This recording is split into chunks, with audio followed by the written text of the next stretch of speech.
that right-hand number in the alternative hypothesis and null hypothesis, which comes from the claim, that's what we're calling P naught. And then you divide that by the square root of P naught times 1 minus P naught over n. This part on bottom looks very similar to the margin of error formula you saw in chapter 20. The difference is it's not based on P hat, it's based on P naught. But it looks very similar to the margin of error formula. So, before we do this, we already know P naught. Our P naught was 0.058. We determined that from the claim and the null and alternative hypothesis. The right-hand number is 0.058. What we need is P hat and we need n. Well, that's where you look at the given information. So if we read the given information of the problem, it will tell us how to compute P hat, and it will tell us the size of the sample we use to test the claim. So let's keep reading. So it says, so to test this claim, in example problem 1 it says, a simple random sample of 1,520 job applicants from the U.S. last year that had a drug test component to their interview was obtained. So that means what's the size of the sample? The size of the sample is the number of members selected. So little n, which is sample size, in this case is 1,520. That's the number of job applicants that are selected at random to be part of the sample. And it says that of those 1,522 members, it was discovered that 58 of those selected members failed their drug test. So, just like in chapter 20, that's the value of x. That's the number of members of the sample that are in the relevant category. The relevant category here is failed their drug test. So, our x value is 58, because 58 of the 1,520 sampled job applicants failed the drug test component of their drug test. So that's our value of x. And just like in chapter 20, the sample proportion has the formula x over n. That's the proportion of the members of the sample in the relevant category. And it's the same formula as used in chapter 20, it's x over n. So the p hat from the given information, in this case, is 58 divided by 1,520. And if you plug that into your calculator, that comes out to be 0.0382. That come into the 0.0382. All these numbers are in the handout here. I'm just explaining. So that is what you determine from the two given pieces of given information about the sample.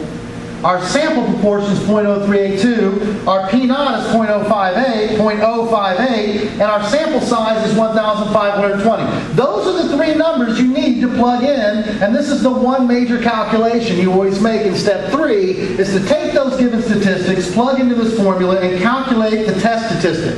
Because we're treating the test statistic as a z-score, we're always going to round this to 2 decimal places. Not 2 significant figures, 2 decimal places. Because we're going to use it as a z-score and use it in table 5 to get a table value eventually. So, plugging all these numbers in, we get z naught equals, p hat is 0.0382, minus p naught, which is 0.058. Sorry.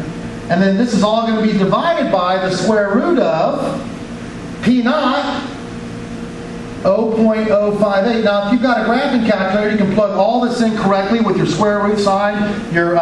All this can be plugged in with parentheses. Of course, you want to put parentheses around that. Then hit divided by, square root, put parentheses. All of this is under the square root sign here. So you have to be careful. If you plug it all in right, and you guys all have calculators that enable you to do that, you can get it all plugged into your calculator correctly and just hit enter. That's the best way to do it. And then plug in n as 1,520. You're taking the square root of everything in the denominator here. And then on top, it's p hat minus p naught. So if you get all that plugged into your calculator correctly and hit equals, it should come out to be negative 3.30 rounded to 2 decimal places. That's our test statistic. Did that come in? Negative 3.30 to 2 decimal places. All right, so that's the test statistic in step 3. Now we move on to step 4. That's to get the test statistic and determine what's called the p-value. So make sure in the flow chart, when you get to step 4 of the flow chart on page 546 or 545, you need to make sure that you pick the p-value method. So just to recap, we got our test statistic in step 3 to be negative 3.30. Now, the first thing you do to get a p-value out of this is you have to use that test statistic like a z-score, go to your cheat sheet. Once you get past the last flowchart on the cheat sheet, you're going to get 2 tables, one for negative z-scores, one for positive z-scores for table 5. Notice our z-score, our test statistic, is negative 3.30. So we're going to go to the negative z-score page. Now, every table in every book is a little different here. How do you get a table value in table 5? You have 2 decimal places. First, look at your z-score to the first decimal place, negative 3.3. You're going to go to the left column of table 5. And in the left column, you're going to look for negative 3.3. It's the z-score you got from step 3 to the first decimal place. Then, for the second decimal place, you have 0. So that's 0.00. If this had been a 4, this had been negative 3.34, you'd find negative 3.3 in the left column, and you'd have to go to 0.04 in the top row. So the second decimal place is for the top row. And here, the second decimal place is 0, so it's like 0.00. So you find this in the top row. Second decimal place is in the top row. Then you look below the value in the top row, 0.00, and to the right of the value in the left column, negative 3.3, and right there in the table is the table value for z-score negative 3.30. And if you look on your table, you find negative 3.3, and then 0.0, and the table value there is 0.0005. I'm sorry, negative 3.30. Yeah, the table value is 0.0005. So our table value there is 0.0005. Or in other words, table value 0.0005. Now we have to turn that table value into a p-value. And remember, the second to last page of the cheat sheet tells you how to turn the table value into a p-value, and it depends on whether we had a left-tailed test or a right-tailed test. So you got to go back to step 1 and look whether you were left-tailed or right-tailed. We were left-tailed because our alternative hypothesis had a less than sign. So when you're left-tailed, it says the p-value is the table value. That's only when you're right-tailed do you have to subtract the table value from 1 to get the p-value.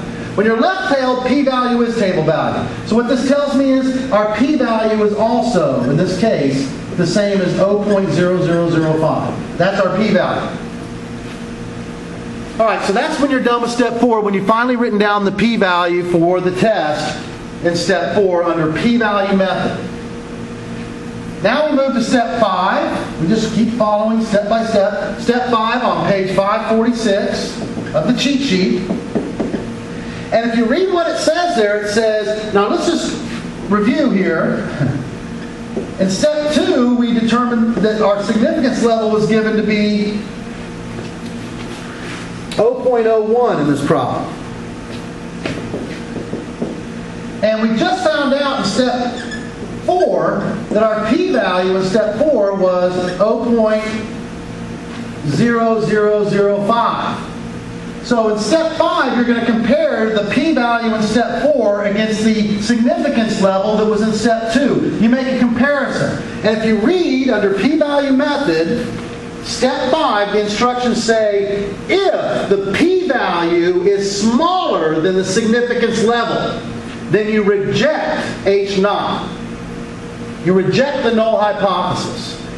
But if the p-value is not less than the given significance level, you do not reject H0. So there's only 2 possible answers in step 5. You're either going to reject H0 in step 5 or you're not going to reject H0 in step 5. And it has to do with whether or not the p-value from step 4 is less than the significance level from step 2. It says, if the p-value is smaller than the given significance level, then you reject H naught. So if the p-value were not less than alpha, you would fail to reject H naught. Well, our p-value, 0.0005, is smaller than 0.01. So we will reject H naught. Anytime the p-value is smaller than alpha, you reject H naught for that significance level. All right. So that finishes step 5, reject H naught. Then you go to step 6. Now, if you read what it says in the flowchart for step 6, on page 546, it just says state the final conclusion. That's why on the last page of the cheat sheet, it says just for the last step of either flowchart, how to state your final conclusion is a yes or no question. The first thing in the flowchart says, does the original claim contain the condition of equality? That's never going to be the case in any of the problems in this chapter in her book. You're always going to get an answer of no to that very first question. So our claim did not contain the condition of equality. It was the counterclaim that had the equal sign. So we say no. That leads us to the second yes or no question. It said, did you reject H naught? That's your answer from step 5. We did reject H naught in step 5. So our answer to do you reject H naught is yes. Yes, we rejected H naught. So it says right here, when you follow that into this little box here, it says, the sample data does support the claim. So if I follow the flowchart and answer yes to that last question, then it says the sample data does support the claim that less than 5.8% of job applicants in the U.S. with a drug test component, failed their drug test at a significance level of alpha equals 0.01. Okay, so that's the conclusion. So you just answer the questions in the flowchart on the last page of the cheat sheet based on your answers to step 1 and step 5, and after you answer them, it just leads you right to the answer. So you only have 1 or 2 possible answers. Remember, either our sample data will not support the claim at our given significance level, or the sample data will support the claim. In this particular case, since we answered yes to the second question, our sample data does support the claim. And the claim was less than 5.8% of job applicants in the U.S. with a drug test component failed their drug test, and this was at a significance level of 0.01. When you change the significance level, of course, it could change the outcome. Of course, we had a very, very small p-value here, so even at a very small significance level, our p-value still would have been less than it.